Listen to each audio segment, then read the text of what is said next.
पहले ही वहां पे जितने भी टूरिस्ट थे उनको कहा गया कि आप कश्मीर से निकल जाएं, बल्कि US, UK, Germany, Australia, Israel सब ने एडवाइजरीज जारी कर दी थी और कहा था अपने सिटीजन्स को कि आप कश्मीर से निकल जाएं, यहाँ पे कुछ होने लगा है।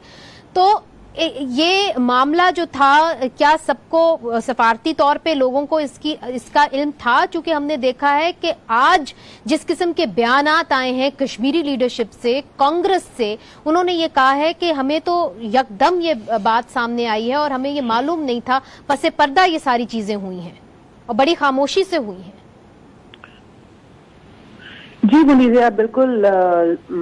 बिल्कुल आप सच कह रही हैं कि किसी को इल्म नहीं था, ना किसी ऑपोजिशन पार्टी लीडर्स को, ना फिर किसी मीडिया में भी ऐसी कोई जानकारी किसी को नहीं थी कि इस तरीके से इतना बड़ा धमाका होने वाला है कि आर्टिकल 370 तक रद्द किया जाएगा। और उसके साथ साथ जो इक्वली इम्पोर्टेंट है वो ये बात है कि पूरे स्टेट को बाइफरकेट किया गया है, यानी कि लद्दाख को एक अलग यूनियन टेरिटरी बना दिया गया है और जम्मू को और वैली को एक साथ जोड़ के एक स्टेट असेंबली का दर्जा दिया गया है, लेकिन वो भी एक लिमिटेड पावर्स होंगे और डायरेक्ट कंट्रोल जो है दिल्ली से ही रहेगा। तो जो आपका सवाल है कि किसी को बिल्कुल नहीं मालूम था, और इसीलिए जो वहाँ के टूरिस्टों को और यात्रियों को, क्योंकि आप जानते हैं कि अमरनाथ यात्रा भी अभी चल ही रही थी, तो लोगों को अचानक इस तरीके से वापस अपने होटलों से और बाकी गेस्ट हाउसेज से रात में निकालना एक बहुत ही एक अहम बात है। और आज देखिए, आप ऑपोजिशन की बात कर रही हैं, लेकिन अभी मैं कुछ मिनट पहले ही राज्यसभा में, जो हमारा अपर हाउस है,